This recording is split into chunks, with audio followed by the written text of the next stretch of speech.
Hello বন্ধুরা, reality with Anindita চ্যানেলে তোমাদের স্বাগত জানাই।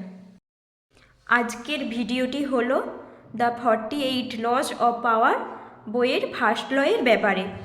এই বইটি লিখেছেন আমেরিকান অথার রবার্ট গ্রিন, যিনি 5টি ইন্টারন্যাশনাল বেস্ট সেলার বইয়ের অথার। 48 লস অফ পাওয়ার বইটি ছিল ওনার প্রথম বই, আর প্রথম সূত্রটি হলো নেভার আউটশাইন দ্য মাস্টার, অর্থাৎ প্রভুকে কখনো ছাপিয়ে যায় না। এই ব্যাপারটা বুঝতে হলে আপনাদের প্রথমে বুঝতে হবে হিউম্যান নেচারের একটা জিনিসের ব্যাপারে, যেটা হলো ইনসিকিউরিটি। এই জিনিসটা কেউ আমাদের কখনো বলেওনি, আর এর আগে কেউ আমাদের শেখায়নি, তবুও এটা আমাদের মধ্যে ছোটোবেলা থেকেই আছে। আপনারা দেখেছেন যে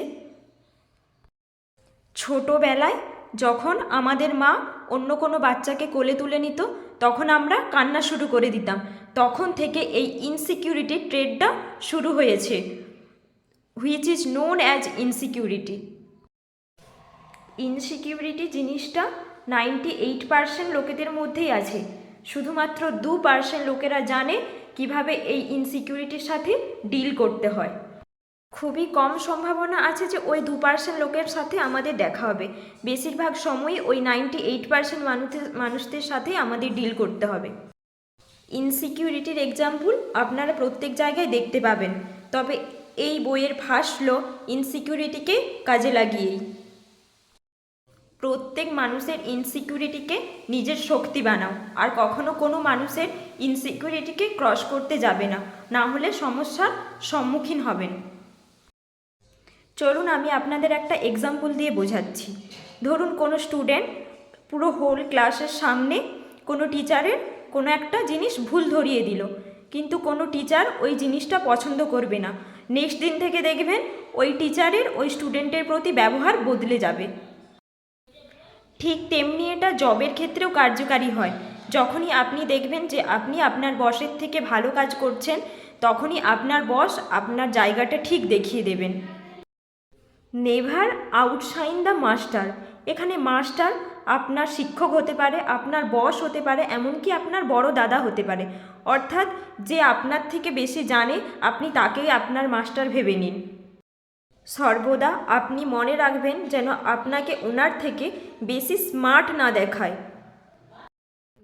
মনে রাখবেন listen more but talk less. আপনি নিজে জানবেন যে আপনি ওনার থেকে বেশি স্মার্ট, কিন্তু আপনাকে অলওয়েজ দেখাতে হবে যে আমি ওনার থেকে কম জানি। কারণ বেশিরভাগ মানুষ তাদের সাথেই থাকতে চায় যারা জানে যে তাদের থেকে তারা কম জানে। এইসব লোক নিজের ইগো দেখিয়ে সন্তুষ্ট হয়, আর আপনাকে ওনার ইগো মেনে নিতে হবে। কারণ যদি আপনি নিজেকে ওনার থেকে স্মার্ট দেখান, তাহলে ওনার জানা স্কিলগুলো তোমাকে আর শেখাবে না। কারো ইগো মেনে নেওয়া কিন্তু আপনার দুর্বলতা নয়।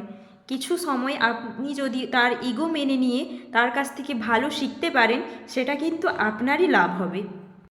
শুধুমাত্র নিজের স্ট্রেংথ যেটা তুমি অন্য লোকের কাছ থেকে লুকিয়ে রেখেছো, সেটা শুধুমাত্র সঠিক সময় আসলে ব্যবহার করবে। এই জন্যে সবাই বলে সবসময় মাথা ঠান্ডা রেখে কাজ করা উচিত। আশা করি তোমরা দ্য 48 লস অফ পাওয়ারের ফার্স্ট লটা ভালো করে বুঝতে পেরেছো। আর ভিডিওটি ভালো লাগলে প্লিজ কমেন্ট করে তোমরা জানাও, লাইক এবং সাবস্ক্রাইব করে দাও, আর পাশে থাকা বেল আইকনটিকে প্রেস করে অলে সেট করে দাও।